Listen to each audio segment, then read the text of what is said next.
when exactly you thought that you are meant for politics, and who was the role model then for you? Basically, politics is not a profession which I had chosen per se.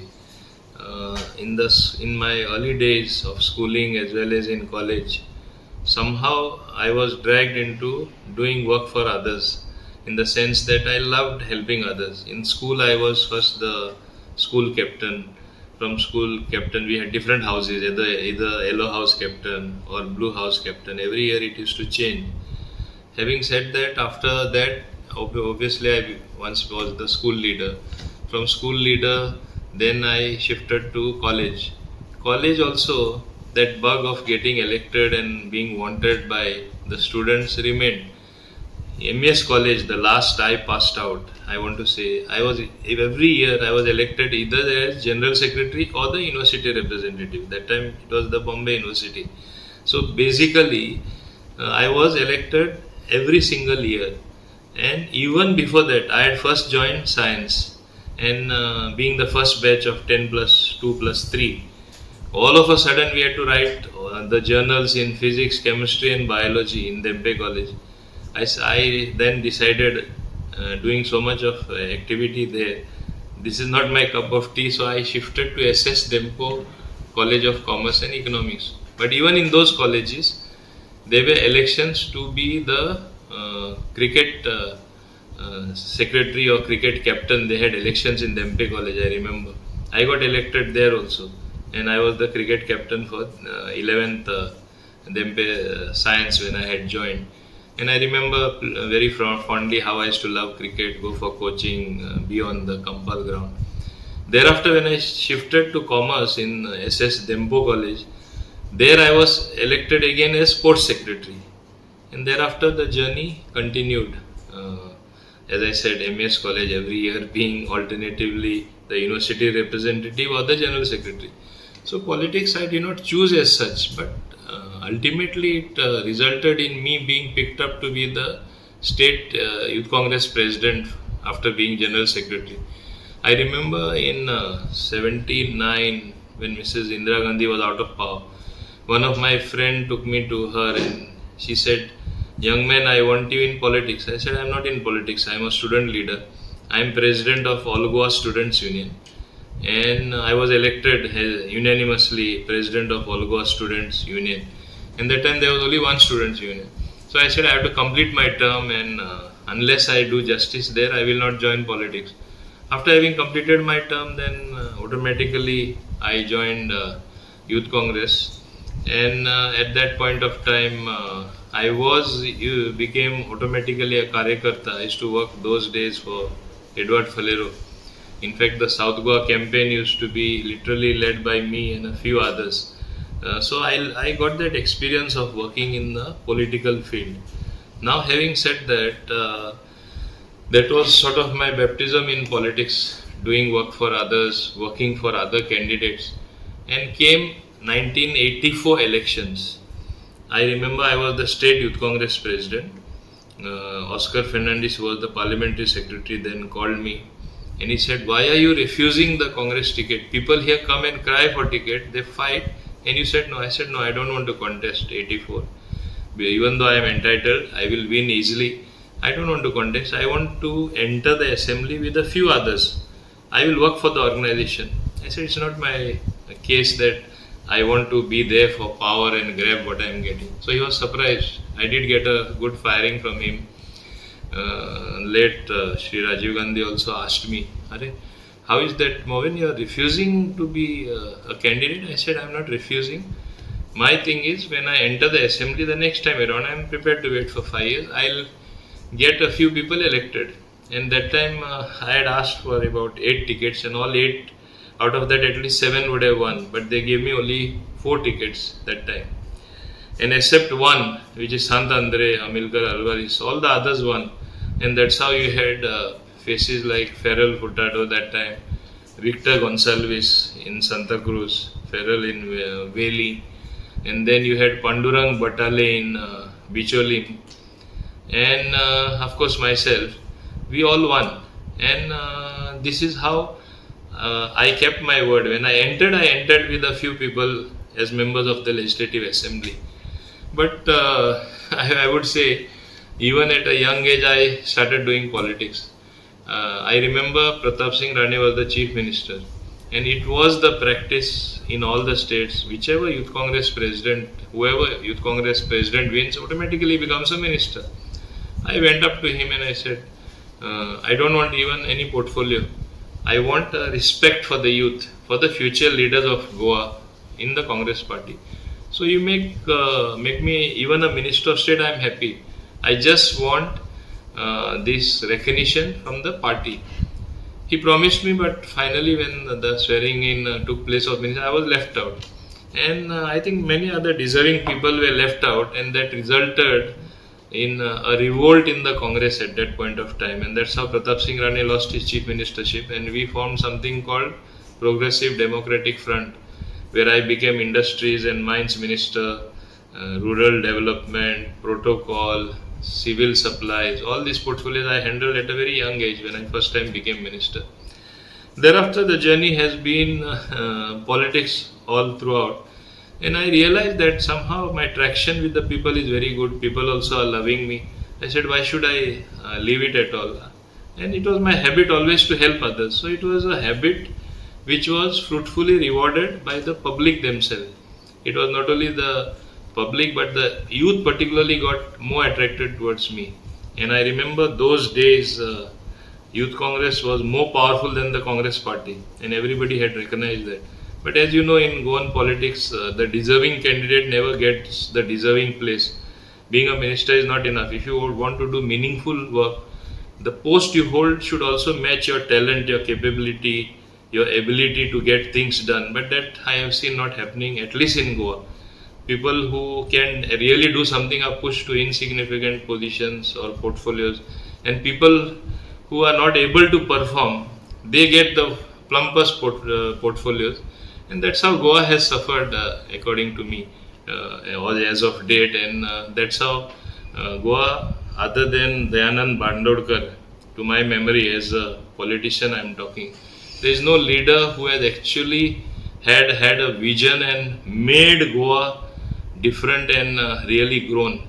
I would for that matter say that after the Bharatiya Janata Party came to power, yes, the central leadership and particularly Narendra Modi ji has given a boost to all state leaderships wherever they are, and that's how you find the country progressing, the states progressing under BJP rule. Development he has really taken to different levels altogether.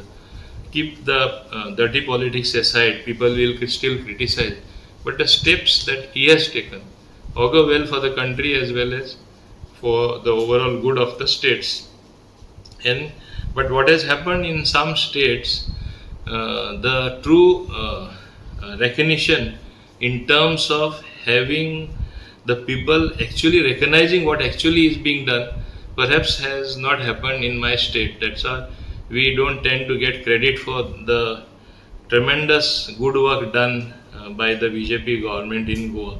I must say that, particularly when Mr. Manohar Parrikar was there, he was the person who used to think out of the box, give some good solutions, and he had good leadership qualities which pushed by the center. I think it further accelerated the process of actual development being seen on the ground. Today, with central help, you see what is happening. You see what is the condition of the overall scenario. Big projects, Atal Setu Bridge, Zuari Bridge is coming up. And I must mention that Nitin Gadkari has literally gone out of his way. He's one minister who has done tremendous work for Goa. Total projects I think would be totally something like 2000 crores worth. Road projects, bridge projects, the iconic tower what he wants to build where you have a viewing gallery, a rotating restaurant. These are literally gifts for Goa. But I feel that people don't seem to be realizing because they are getting it for free. In the past, I remember when I was power minister, when Atal Bihari Vajpayee was the Honorable Prime Minister of India, the late Atal Bihari Vajpayee, and I was the Power Minister for Goa. Notwithstanding that we were at loggerheads, Manohar Parrikar and I, me being in the Congress at that point of time, Atal Bihari Vajpayee, along with Shri late Kumaramangalam ji, who was the Union Power Minister, gave us free 450 crore infrastructure, literally free as a gift. That is a dedicated line from Kharad, Maharashtra to Tiving, Goa. Today, if we have reliable power, it is because of that line. I dread to think of the scenario where this line is not there and you don't have a dedicated line. You have the associated power station also, which has come up at TV. These were literally gifts given by the Vajpayee government or the Honorable Prime Minister. I remember late Kumaramangalam taking me to sit alongside the Prime Minister, along with him, even though I had no business to be there. The presentation of the entire power scenario of the country was being shown to him, and various officials were there. Though I was not part of the meeting, I made a strong case for Goa's scenario to improve, power scenario to increase, and that's how we have the dedicated line and the associated station which came up at TV. This was a game changer as far as power scenario is concerned. But instead of appreciating me for what work I had done and the hard work or the pace at which I worked, literally there was one transformer being installed every day. That was my average. Every 3 months there was a 33 kV station coming up. Every 6 months there was a 110 kV station coming up. You see, I had produced a white paper also at that time. If the departmental records are gone through, there is proof of what a frenzied space power work took. But instead of rewarding me and congratulating me, my own chief minister sold me out to one procedural error in the power department, wherein a case was filed against me for not going to the cabinet.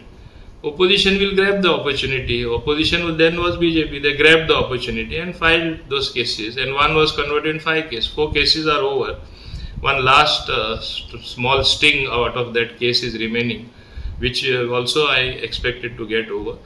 But this is the type of reward I got for doing good work in the Congress government at that point of time, when the Advocate General then, the late Vijay Natkarni, clearly opined, if the thing is ratified, no case survives, no FIR can be filed. So that means it was a game plan to file a FIR against me, to put dirt on me, to show that I am tainted, I am involved in some sort of scam which never was there. Even today, what was dispersed, the cumulative figure of 13 crore, which also they recovered every pie. So literally there was no loss of 1 rupee to the state exchequer. But till today they flaunt that as something pending against me, a case pending, some malpractice done by me, which was never the case. I have been very transparent. I have worked very diligently, honestly, with dedication, and that is not what I expected. But that is the reward what the then Congress leadership and Congress government gave me. Sir, who was your political guru when you entered? Basically, I would say I had no political guru as such.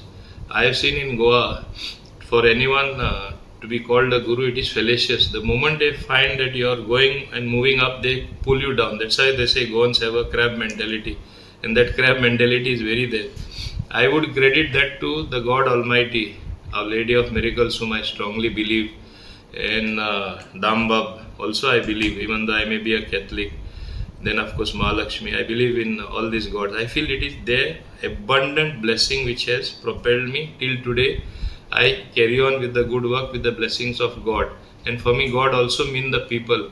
The people's blessing, the common man blessing, the poorest of the poor have always blessed me, and they continue blessing me. And that is what has carried me forward.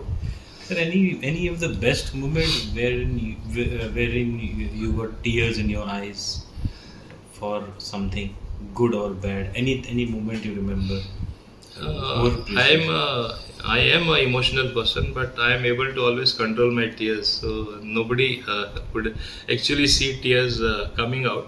But obviously, a sense of fulfillment is what keeps me going.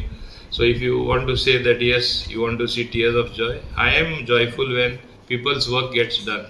Like for example now, jobs, everybody is craving for jobs. When I give one appointment letter to a one person from my constituency or elsewhere in Goa, it really pleases me. And when I was the power minister, I remember I gave more than 1,500 jobs, and it was a great satisfaction that so many people were employed. In fact, I want to maintain another thing on record. As you know, there is always propaganda, jobs are sold. I challenge, as far as I am concerned, whether any such thing has ever happened. Sir, youth in politics. Do you think politics is a career for youth? And what's your suggestion for that? Young people should come in politics. Good people should enter the political domain so that society feels enthused to come and vote for the right people to carry on the right decisions as mandated as a legislator, and that this will help the state formulate good policies and programs which are for the welfare of the people. Sir, anything you wished that should have not happened? Anything you remember that, okay, this particular thing? No, that way I would say Corona should not have happened. Corona 19, which set us back and which set the clock back. In fact, we get a 5-year tenure. I think 2 years were curtailed. So basically, people are judging us on a 3-year performance. 2 years, we just could not do anything other than doing the firefighting, other than reaching out with some ration. That is not the job what we were entrusted with or supposed to do. But that Corona made us do that. Of course, we did it very satisfactorily. We had to reach out. I'm not saying we reached out more than necessary, but I think we would have done much better in terms of development and in terms of having more funds at our disposal. Yeah. What exactly annoys you? See, there have been occasions when there would be perhaps instances where one tends to get a little bit annoyed or means unhappy with certain thing.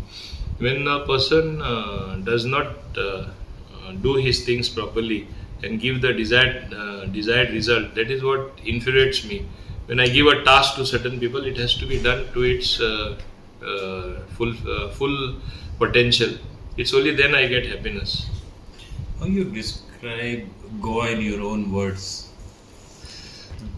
See, Goa is a God-blessed place. I say that Goa should have done much better than what it is doing. Time is not lost, even though pessimists may say something. I would say it is truly golden Goa. It has to be maintained that way and further improved upon. Further improving does not mean going back to the cave age and not having any development as some people opine. That way, some people fail to realize the very vehicle they use, whether it may be a scooter or motorbike or a car or other transportation, that itself causes pollution. So is it the case that we should not use vehicles?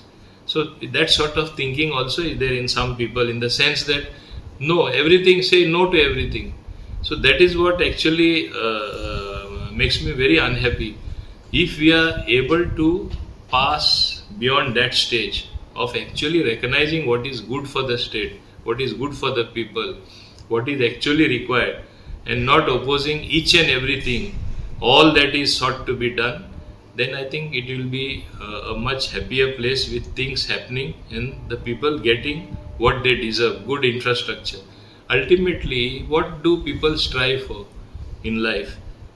A good standard of living, quality of life, which should be good, excellent. In Goa, it can be excellent. We are blessed by nature. We are blessed by God by giving us such wonderful things, but we are not able to keep up to it, in the sense that you have so many NGOs nowadays. Anything you try to do, they say that no, it should be stopped. Like they talk of pollution, there are pollution control measures available today. So they should in fact make or prevail upon those companies or corporates to adopt those pollution control measures, which costs a lot of money. Instead of doing that, stop everything. Stopping does not help you at all. It does not help the economy. So how will you generate employment? How will you generate jobs unless economic activity takes place, unless these projects come up, unless real development takes place? So it is somewhere this mismatch of thoughts true realization of what actually is required for the state or for oneself. One does not analyze or sit and try to understand. I think basically it is also people today, a new thing has developed. Everybody and all and sundry think they are big leaders. With your media interviewing even the small time guys, with social media coming up in such a big way, the smallest person also expresses himself, whatever his thoughts, in a manner which sometimes it becomes detrimental to the overall progress or understanding. Instead of understanding the true potential, the realistic thing, or the true situation, it leads to more misunderstanding.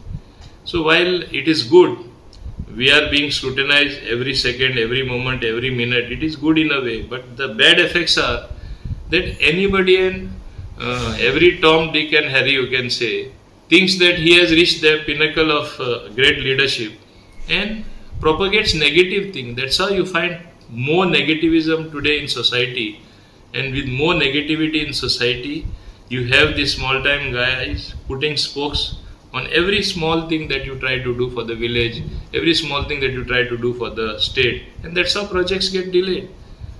So your closing statement to the people of Dabolim and Goa. My statement to the people of Dabolim is that I just love them because they have always nurtured me in terms of giving me love and affection as their leader, and they have always stood solidly behind me. And the response which I am getting these days, I am based literally every day in the constituency, going to every nook and corner. Nothing has diminished. On the contrary, their love and affection and overwhelming support is there. So which keeps me going. I want to heartily thank my Dabolim constituents and my Dabolim people with folded hands. This is what keeps me going, makes me emotional. That is what I want to tell them. As far as people of Goa are concerned, I only want to tell them thing. You analyze everything. Think of everything that is said to you. With elections round the corner, you have seen there are some outside players who have come and for the first time trying to set up a political home here. Look at only what is the reality. What was Goa? What stage it has reached, particularly in the last 10 years? What the BJP government has given you all. See the all-round development that is taking place. See how much help is forthcoming from the center. Had the center not been helping us, we would have been only lamenting and crying hoarse, but we would not be able to do anything. Look at all that, and only one thought should come to their mind: whether we'll keep the accelerated growth, accelerated rate of development that is taking place, we will be keeping it going, or we want a complete stop to everything with total inertia, a case where you are not able to take decisions, that hopelessness, you want that to come, or you want the same pace of development to take place. While saying this, I would also qualify it by saying, yes, there may be some mistakes done by us, there may be some genuine faults, but we will rectify. As I said, you are going to judge us only for those 3 years, not those 2 years of whether development was done or not, you reached out or not. It's very difficult to judge. So judge us overall, and I think what basically the BJP government deserves is at least to be given another chance to see that good is done, whatever fault lines are there to be rectified, so that it becomes truly a people's government. And that is what in another way I want to say. Right now it is a double engine government, engine running at the center and us we are running in tandem. So it is a double engine government, because here also it's BJP, there also is BJP.